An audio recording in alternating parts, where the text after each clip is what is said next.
কলেজে যাওয়ার জন্য বাড়ি থেকে বেরিয়েছিল, সন্ধ্যা হয়ে আসছিল, বাড়িতে যখন ফিরছিল না ফোন করেছি, ফোন সুইচ অফ ছিল। ওর ফোন রাতে বা দিনে কোনো সময় সুইচ অফ হতো না, সেই জন্য আমরা চিন্তা করে সব দিক থেকে ফোন করেছিলাম, কোথাও পাইনি। শেষমেশ অন্য একটা নাম্বার থেকে ফোন করেছিল, ফোন করে বলেছিল যে একটা ছেলে বিভিন্ন রকম শর্ত দিয়ে আমাকে বাধ্য করে নিয়ে যাচ্ছে, তবে ছেলেটার সাথে আমার পরিচয় ছিল, আমি ওর সম্বন্ধে কিছু জানতাম, তবে খুব কান্নাকাটি করছিল সেই দিন। তারপর থেকে এক সপ্তাহ মতো আর কোনোভাবেই যোগাযোগ পাইনি, কোনো নাম্বারে, সব সুইচ অফ ছিল। তারপর কি হলো? এবার তারপর ও অন্য একটা নাম্বার থেকে খুব খুব অল্প অনেক রাত্রে বা কখনো কখনো একটা করে জাস্ট মেসেজ পাঠিয়ে দিত যে আমাকে খুব অত্যাচার করছে, এখানে আটকে রেখেছে, আমাকে আর ভালো লাগছে না, আমি হয়তো এরকম চলতে থাকলে আমি হয়তো মরবো, নিজের থেকেই মরবো। তা আমি ওকে বোঝাতাম যে এরকমটা করিস না। তো বললো জানিস যার সঙ্গে এসেছি ও অনেক কিছু ভালো বলে এসেছিলো, কিন্তু এখানে এসে ওর বাবা মা সবাই আমাকে অত্যাচার করে, এমনকি ওর মা চুলের মুঠি ধরে আমাকে রাস্তায় ফেলে আমার পা কেটে দিয়েছিল। কেন মারধর করতো? কেন মারধর করতো? আর বলতো যে তোর বাবার টাকা পয়সা আছে, কিছু টাকা নিয়ে, কিছু না 25 লক্ষ টাকা নিয়ে, এরকম বলতো যে টাকা না নিয়ে আসলে তোকে এরকম করবো। ছেলেটার বাড়ি কি কোথায় ছিল কিছু জানা গেছিল প্রথমে? ছেলেটার বাড়ি বিহারের পূর্ণিয়া জেলার মারাঙ্গা থানা। এটা আপনারা জানতেন? এটা আমরা প্রথমে জানতাম না, পরে জানতে পেরেছি, ওর ফিরে আসার পরে আমরা এটাই জানতে পেরেছি। তারপর কি হলো? বোন কি করলো তারপর ও আমাদের বাড়িতে থাকতো, আমরা বুঝিয়েছিলাম। আর ছেলেটা অন্যরকম ভাবে ছেলেটাকে বলতো যে তোমার সঙ্গে আমি সংসার করবো, কিন্তু ছেলেটা এর উপরে জোর খাটাতো, সব কিছু তো জোর খাটাতো, কোনো সোজা লাইনে আসতে চাইতো না। সেই জন্য ও বললো যা করেছি আমি আমার মতো এবার পড়াশোনার লাইনে যাবো, সব বাদ দেবো। যখন ওই ছেলেটার কথা শুনেছে তখন ছেলেটা বলছিল যে যে তুই যদি আমার কথা মতো যদি না চলিস, ওদের বাড়ি কাউকে বাঁচতে দেবো না, যাকে যেখানে পাবো তাকে সেখানে শেষ করে দেবো। তারপর থানায় অভিযোগ করেছিলেন? হ্যাঁ, আমরা থানাতে অভিযোগ করেছিলাম।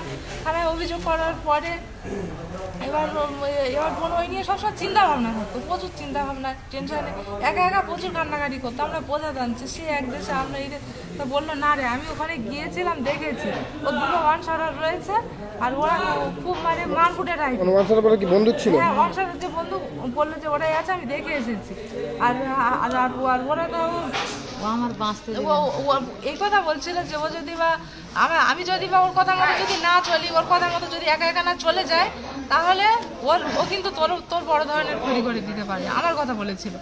আর এমনকি আমার ফ্যামিলির কাউকে যদি সামনে পায় তাকেও ক্ষতি করে দেবে। কিভাবে মারা গেল বোন তো একদিন বিকালবেলা আমি ঘুমাতে যাবো, তার আগে খালি আমাকে বলছিল, ওর জিনিসপত্রগুলো গুছিয়ে রাখছিল আর বলছে আমার এই জিনিসপত্রগুলো যত্ন করে রাখবি। তা আমি বললাম কেন তোর জিনিসপত্র আমরা আবার যত্ন করে রাখবো কেন, তোর জিনিসপত্র তুই রাখবি।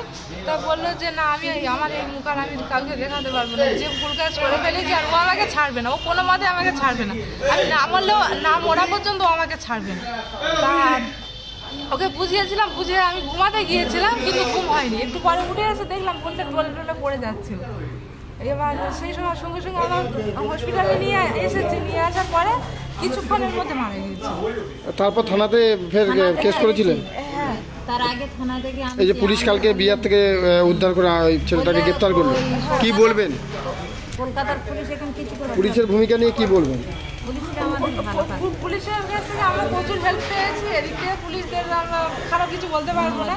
পুলিশদেরকে সত্যিকারে অনেক ধন্যবাদ। প্রথম থেকে বোন পালিয়ে বলতে ওই নিয়ে যাওয়ার থেকে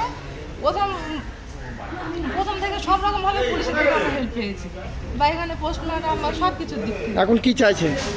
এখন আমরা চাইছি ছেলেটার উপযুক্ত শাস্তি চাই, কারণ ওর জন্য আমার বোনটা আজ বিএস ফার্স্ট ইয়ার সেকেন্ড ইয়ারে ডবল A+ মার্কস, 194 পেয়েছে, ওর মার্কশিটগুলো রয়েছে, দেখলে সত্যিকার না আছে, পুরো মেধাবী ছাত্রী, পড়াশোনায় খুব ভালো ছিল। এখনো দৃষ্টান্তমূলক শাস্তি চাইছেন? হ্যাঁ, আমরা দৃষ্টান্তমূলক শাস্তি চাই। আপনার নাম? আমার নাম তাহেরা লস্কর, আমি ওর দিদি। আর ফিরে পাবো না, মেধাবী ছাত্রী ছিল, খুব দুঃখিত। আর পুলিশ আমাদের প্রথম থেকে হেল্প করেছে সমস্ত বিষয় নিয়ে, পুলিশকে আমরা ধন্যবাদ জানাই। আর এই ছেলেটাকে দৃষ্টান্তমূলক শাস্তি হোক, আমরা এটা চাই। আর পুলিশদেরকে আমরা সম্মান জানাই। পুলিশকে। আমার নাম হারাল লস্কর, আমি মেয়ের বাবা।